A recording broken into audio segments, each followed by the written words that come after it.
سب سے پہلے آپ کو کچھ ڈاکیومنٹس دکھائیں گے برطانیہ کے حوالے سے. ابھی اپنی ٹیلی ویژن اسکرین پہ دیکھ رہے ہیں. شریف خاندان نے جو حدیبیہ پیپر ملز کے لیے قرضہ لیا تھا وہ بدقسمتی سے انگلش جیورسڈکشن اور انگلش لاز کے مطابق اس کی پیمنٹ ہونی تھی. پاکستان تو تھا نہیں کہ آپ ڈیفالٹ کر جائیں یا کوئی سیٹلمنٹ کر لیں. تو ناظرین ہوا یہ کہ 4 ڈیفینڈنٹس ہیں شریف خاندان, اور آپ کا پلینٹف ہے التوفیق کمپنی جو انویسٹمنٹ فنڈز لمیٹڈ آپریٹ کر رہا تھا, جس سے اربوں روپے کا قرضہ لیا تھا. اب التوفیق جاتا ہے کورٹ. آرڈر آف ماسٹر روز کے تحت 4 ستمبر 1998 میں ایک آرڈر پاس ہو جاتا ہے شریف خاندان کے اوپر کہ یہ پیسہ فوری طور پر واپس کیا جائے. مگر حزب معمول, حزب روایت پاکستان میں جیسے ہوتا ہے, شاید شریف خاندان نے سوچا کہ ہم پیسہ نہیں دیں گے تو بھی کچھ نہیں ہوگا. مگر اس کے ساتھ ساتھ شریف خاندان نے ایک اپلیکیشن فائل کی کورٹ کے اندر کہ یہ پروسیڈنگز جو ہیں ان کو سیٹ اسائیڈ کر دیا جائے. یہ اپلیکیشن سنی گئی جسٹس بکلی کے چیمبرز کے اندر, کوئنز بینچ ڈویژن کے اندر, اور 1 پیج کا آرڈر دیا جج صاحب نے, ڈیٹڈ 5 فروری 1999. یہ 1 پیج کا جو آرڈر ہے یہ کہتا ہے کہ فوری طور پہ جو ہے ڈیفینڈنٹس جو ہیں وہ یہ پیسے واپس کرے. Cost of this application will also be paid by the defendants to the plaintiff to be taxed. کیا ہوتا ہے پھر ناظرین؟ The story doesn't end here. 16 March 1999 کو کورٹ کو یہ پتہ لگتا ہے کہ بھئی میاں برادران نے, میاں خاندان نے تو ابھی تک لون قرضہ واپس نہیں کیا. پھر کیا ہوتا ہے؟ 5 نومبر 1999 کو ماسٹر ٹرینچ 1 پیج کا آرڈر دیتے ہیں جس کے تحت کہا جاتا ہے کہ شریف خاندان کی جو 4 پراپرٹیز ہیں ان کو اٹیچ کر دیا جائے اس پیسے سے, اس قرضے سے. جب تک یہ قرضہ, یہ پیسہ اربوں روپے کا واپس نہیں کیا جائے گا, ان US millions way talking about, یہ پراپرٹیز اٹیچ رہیں. کولیٹرل کہہ لیجئے, میں اٹیچ اس لیے کہہ رہی ہوں بیکاز اس فیصلے میں ورڈ اٹیچ استعمال ہوا ہے. جو اسکیڈول ابھی آپ ٹیلی ویژن اسکرینز پہ دیکھ رہے ہیں یہ وہی 4 پراپرٹیز ہیں جو حسین نواز آن ریکارڈ آ کے کہہ چکے ہیں کہ ہم نے 2006 میں خریدی تھی.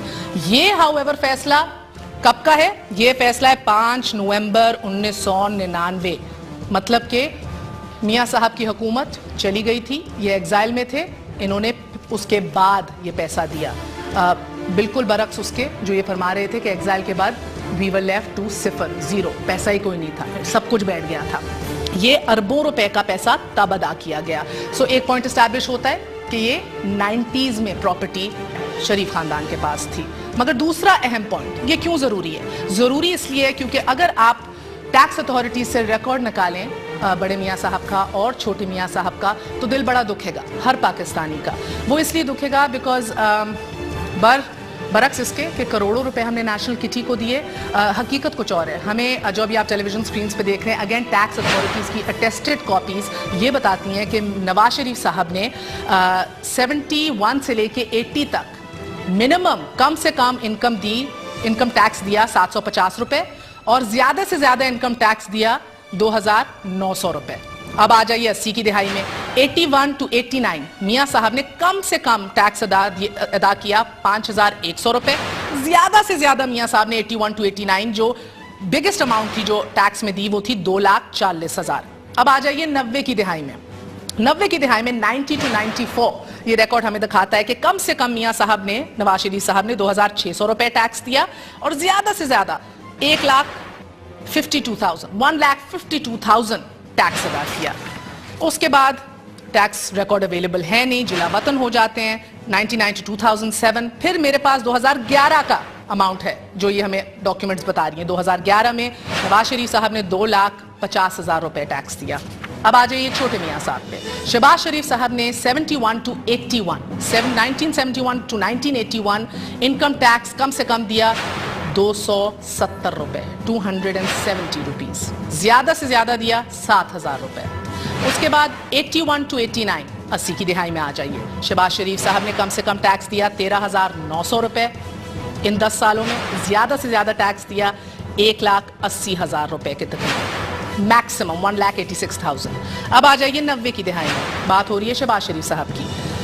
یہاں انکم ٹیکس منیمم دیا 900 روپے اور میکسیمم دیا 47,400 روپیز. سوال کیا اٹھتا ہے کہ جب آپ ہزاروں میں 2,000, 5,000, 7,000, 50,000 ٹیکس دے رہے ہیں تو یہ کیسے ممکن ہو گیا کہ آپ نے اربوں روپے قرض انگلینڈ میں دے دیا. 91